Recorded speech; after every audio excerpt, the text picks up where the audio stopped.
Yeah, I like All the right, I thought. feel bad that Laurent and Corey are sitting here listening No, to me. look, I I have a question. You know, Go because ahead.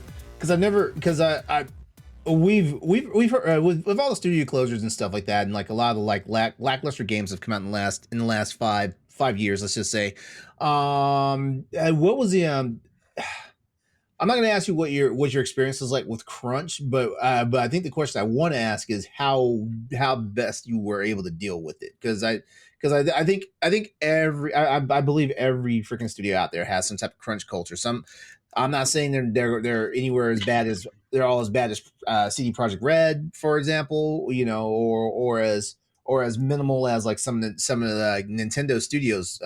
They have crunch, we know that, but they don't ever like really complain about it. Yeah, this is one of those questions that my PR agent would probably tell me not to answer, or Oh, to okay.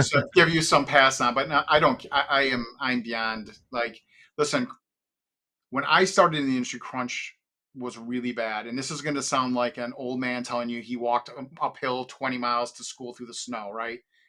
But where I was in LA, it was really bad. So I'll just say my personal stories with it, because again, like, people tell you stories all the time, and stories get exaggerated or under exaggerated depending on who you're talking to. So on the second game I worked on, I was the second person in that studio to have a kid. Right, I was like 30, 31 years old. So in the whole studio, and there was like 35 people on the game, I was the second person to have a kid. So it was a culture of, you know, basically young, often white dudes eating pizza and donuts, making games, right?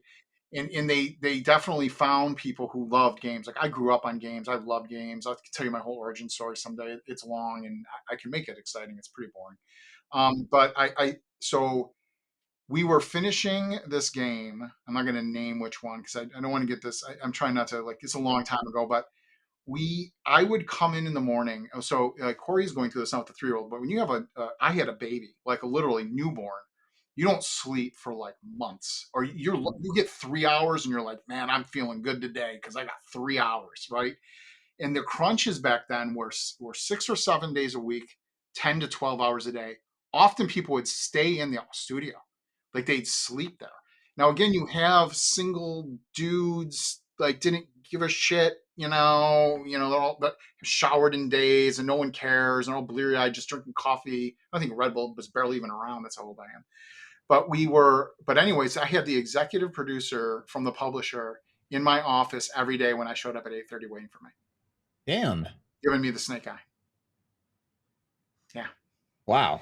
So now at Bethesda, there's two different kinds of crunches. There's implicit crunch where they tell you have to be here, right? And there's also death march crunches where no matter what you do, bad.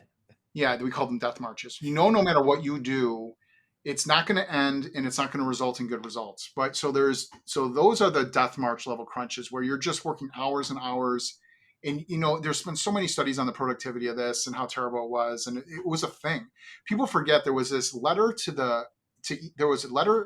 there was a wife's letter written to EA that got out and went viral. So I remember that. I remember that. remember this. Like, this actually changed, like, the state of California got involved and changed the way Electronic Arts managed, because the stories that were the worst were the stories when I was in LA. I don't care anymore. This is so long ago. This is out of Electronic Arts. Those are the stories. We would be interviewing like junior designers and stuff. Often they come out of QA, and they made what I went through look like a candy land, right? Like, oh no. So anyway, so this is the early 2000s. Now, over time, what happens is then there's implied crunch. An implied crunch is not where you're mandating it, but every game I have shipped, there are people who love the game. We talked about this earlier, and who put their heart and soul into it, so they will put more hours in. So the problem there's two different types of crunching. There's I fucked up my schedule, or what I promised someone, or I didn't understand how to properly allocate things, and now we have to all work hard because your producer, director, whoever is an idiot, right? Or a liar.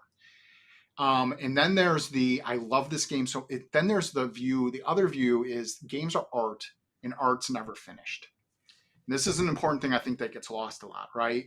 Ask anybody who writes novels or paints little miniatures or works on TV shows or anything, like, art is never really done. It's never perfect, and you can always find new grammar to fix or things to, new shading to put on the Yeah. character you're working on or whatever. And then when you have a deadline, the only way you can do more work is putting more time in because you have a fixed. There's this date that's coming, right? And it's coming at this, and the only way is to go wide. So that happens in the implied crunch. And so there's always about 10-20% of people who put a lot of hours in.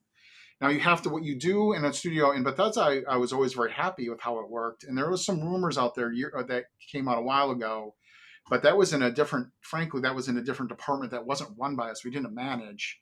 But Bethesda, we worked hard, but we also were rewarded for those games, and we loved them, and that shows in the product, right? Mm-hmm. So the people who did that, it wasn't like you were forced to do it, but you did it out of love and care for the game. And the two things as a manager you have to do with those people is you have to make sure that they're rewarded well for it, and you help them when you can, and keep an eye on them, because we've seen people burn out just by self-inflicted crunch. So anyways, that's a very long-winded answer. I've seen it a lot, and you want to. It's hard as a creative to go. This is due Friday and it's not quite done, but I have to put my pencil down, right? It really is. And somebody who loves what they do is going to put more hours in. But you also have to protect those people to make sure that you're like, hey, this is good enough. It's time for you to go spend some time doing something else. Anyway. I love hearing you say that like at a certain point you have to know when to put your pencil down. I used to do Yeah. a lot of freelance video shooting and editing in my early 20s, and my mentor was one of those like absolute perfectionists. He'll stay up till 5 in the morning when we got to have something submitted at 8 a.m. Because he's going to work on it until the very last second. And it was something I had to kind of learn for myself because I was never taught that. Like he was very much one of those like, it's never finished, it's never going to be perfect, but we got to get as close to perfect as possible. And I'm like, man, it's good enough. It's not going to get better. Like we're not going to get it any better. Me trimming 0.2 of a second off of this transition is not going to make or break if this client decides to hire us for a full-time project. No, and actually in video games, that 0.2 of a second can result in 100 other bugs that no one understood was going to happen because you took that 0.2 of a second out. Because you're working on projects with hundreds, now these days sometimes thousands of people, so you check in something innocent, and oh my god, can that cause this ripple effect? So the one thing that happened at Bethesda a lot was we would balance around bugs. Now no one does that specifically. They don't. People at Bethesda are very smart people and they know their craft very well, right? But the problem is there's a bug in the code. And somewhere in the code, the gun damage is doing 2/3 what it normally does for whatever reason. Its armor resistance is too high, or bullet trajectory is off, or there's somebody fat fingered a number, a million reasons, right? Somewhere late in development, someone goes, "Oh, that's a bug. I'm going to fix that," and all the game balances shit in a day. And then the person or people responsible that don't know what changed often, and they're panicked, like, why am I getting killed so quickly, right? So this is the thing when these projects get big, is things like that can spiral out of control.